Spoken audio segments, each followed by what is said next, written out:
Hello everyone, welcome back to Fitness, Nutrition and Soul channel. Today we're going to talk about carbohydrates. So carbohydrate is one of the macronutrients, the other one is protein and the fat. So AMDR, which is the adequate macro distribution range for the carbohydrate, is 45 to 65%. For protein, it is 15 to 25%.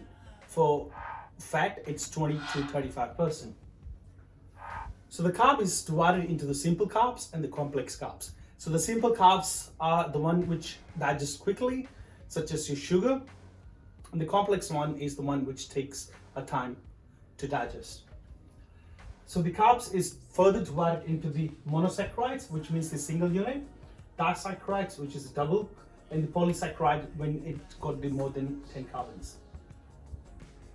So your monosaccharides is the glucose, fructose and galactose. So when we eat the carbs, it digests a tiny bit in your mouth with the help of the amylase enzyme. It doesn't get absorbed in your stomach, but it gets absorbed in your small intestine with the help of the amylase enzyme. So glucose, after the absorption in the small intestine, it enters into your bloodstream straight away through the microvilli in your which is a finger-like projection in your small intestine. But with the fructose and the galactose, that goes to the liver first, where it converts into the glucose before it enters to the bloodstream. Then you got the disaccharides, which is your lactose, sucrose, and maltose. So the lactose is it's a sugar which is found in the milk, which is made up of the galactose and the glucose. So when the lactose enters into your small intestine, the glucose enters into your bloodstream, but the galactose goes back to your liver. But what happens to the people who doesn't have the lactase enzyme, which is an enzyme to break down the lactose? They have the lactose intolerance. That means their body is not producing enough lactase enzyme to break it down. So either in that case, you can have the lactase enzyme tablets, or you can have a lactose-free milk, or if you wanna, or you can replace the milk with the other different milks like almond or things like that. And so what happens is, so if you are lactose intolerant, so the lactose enters after it enters into your small intestine, your pancreas doesn't release it doesn't got the lactase enzyme to break it down. So then when it enters into so it doesn't get really absorbed in the small intestine. Then the lactose enters into the large intestine, where the bacteria try to ferment on that, which produce the gas and also attracts the water, which can cause the diarrhea.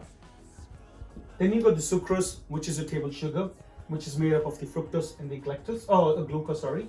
Then you got the maltose, which is the glucose plus glucose. Then you got the polysaccharides, which is further divided into the digestible and the indigestible. The digestible one is the plant starch. So like your rice, your oats, most of the complex carbs, which is further divided into the amylase and amylopectin. So amylopectin is found in the larger quantity than the amylase. Amylase is generally gives the, so for example, when you add the corn starch or potato starch in the water, you know how it thickens up like a gel? That is due to the amylase. So, or amylose. So amylopectin is easily digestible, amylase takes a little bit longer to digest. And then you got the starch, which is, so when we eat the glucose or the carbohydrates, it stores in the form of the glycogen in the skeletal muscle and the liver. So in the animals, same, the glucose stores in the form of the glycogen, but when you kill the animal for the consumption of whatever given reason, that glycogen is converted into the lactic acid. So when you consume the meat or meat products, you're actually not having the glycogen because it's converted into the lactic acid before. Then you got the indigestible fiber, which is your pectin, gums, inulin, cellulose, and the hemicellulose, which is further divided into the soluble, insoluble, and the resistant starch. Your soluble one is the one which is good for your blood because it helps to control your or to lower your cholesterol level, and it's generally found in the oats, apples, and psyllium husk and other whole grain foods. The insoluble fiber is the one which is actually prevents the constipation. It attracts the water. It helps to it increase the water retention, and it promotes the bowel movement. So then you got the resistant starch. So the resistant starch, so which is same which you talked about, the amylase and the amylopectin. So what happens is that some of the starch becomes resistant. That means that it doesn't get digested into your small intestine. And then it enters into your large intestine where the bacteria try to break it down. When the bacteria try to break it down, it produces short chain fatty acids, which is your acetic acid, propionic acid, and the butyric acid. And that short chain fatty acids is really, really important for your gut health. It's important for your colon health. It's important for your immune system. It is important for the cell differentiation. Now, the short chain fatty acids, they're finding that they like it because it's kind of act as a prebiotic. That prebiotic is actually helps to feed the good bacteria, which can help to improve your health. And now there's a strong link between the gut health and the Alzheimer and the Parkinson and the diabetes and the obesity and you name it, yeah. And one of the things to improve your health is to increase the fiber into your diet. And what some people make mistakes is they think that the probiotic is good, so they will take the probiotic but they don't focus on the prebiotic. The best way to improve your gut health is to include a lot of variety food, because we got 100 trillion bacteria in our gut. If we eating certain limited food, we might be feeding some bacteria.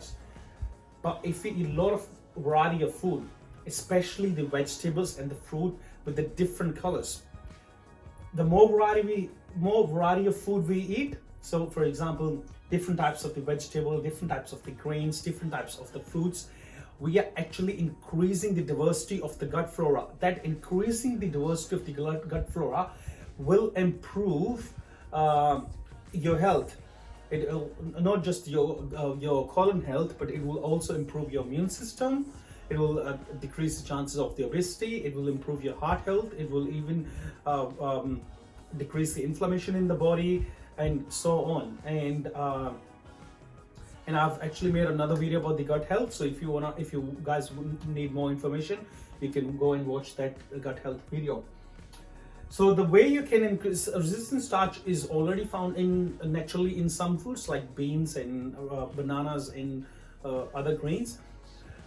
But like if you can also increase the resistance starch by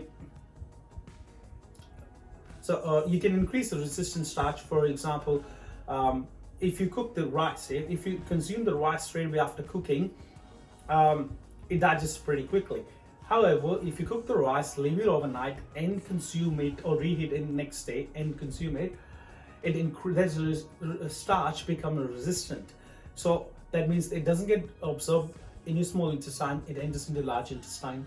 So and it's just not the rice, it's also the cooked, cooled and reheat rice, pasta, including the bread and the other grains. It can increase the resistance starch, which produces short chain fatty acids. You can Google about the benefits of the short chain fatty acids, and it is especially the butyric acid. It is really, really important for the gut health.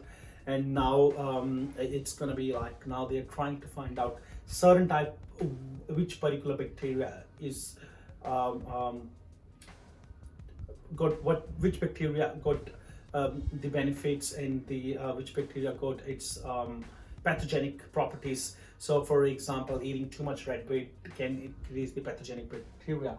So they're trying to now figure it out, that which bacteria is good for what, in it's linked with what disease, including the autism and Parkinson. So there's a further investigation or research going on about the different types of the bacteria and the how much quantity we need, and in these what's the link in the long-term benefits and the short-term benefits and things like that. But that will take another 5 to 10 years till they like literally get into the depth about it.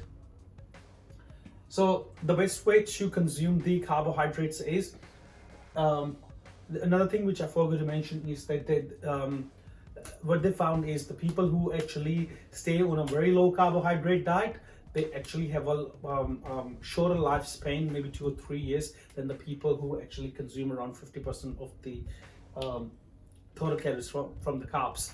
And that was based upon the 23,000 research, which was the meta-analysis research, which concluded that the people who have the carbohydrates around 50 to 55%, they are actually, the lifespan was longer than the people who consume the very high carb above 70 and the people who were very low carb below 30%.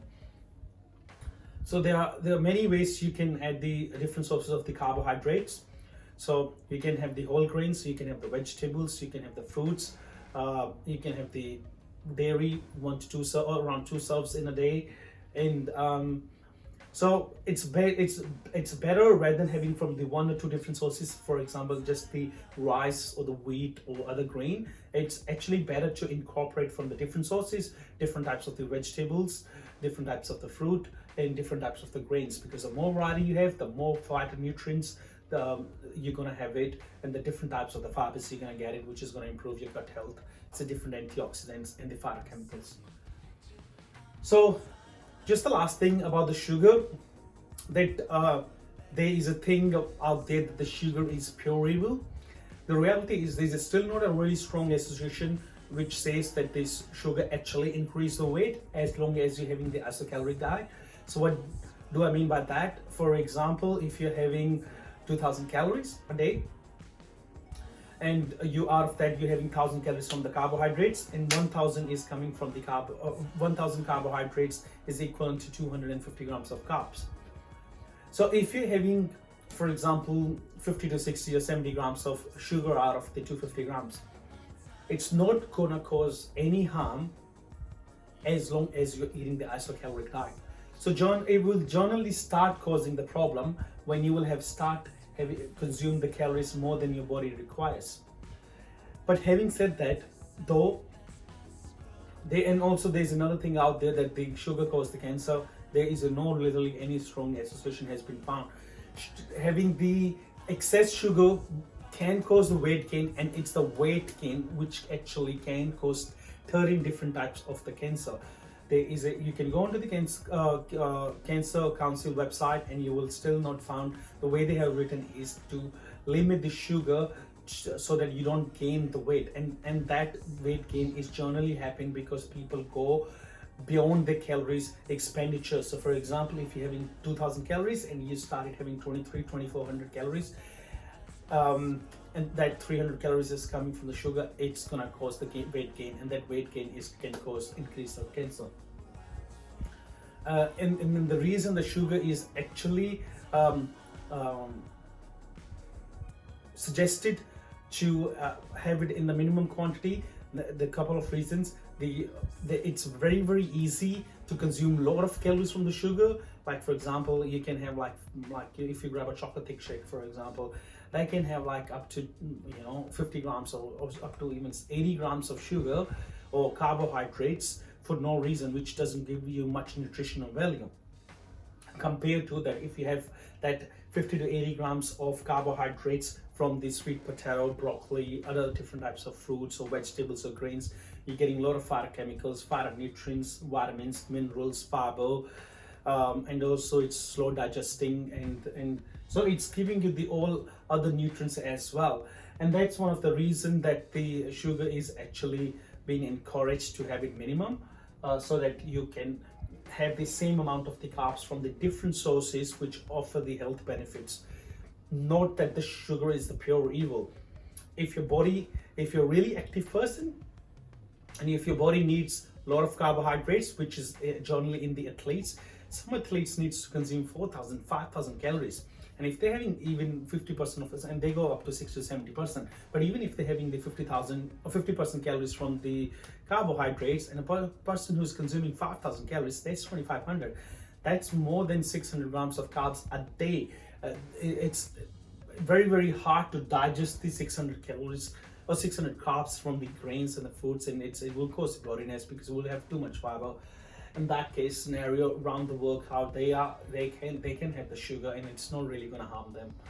And that's it, guys. If you haven't subscribed to my channel, please do it now, and also press the notification button, and I will see you next time. Thanks.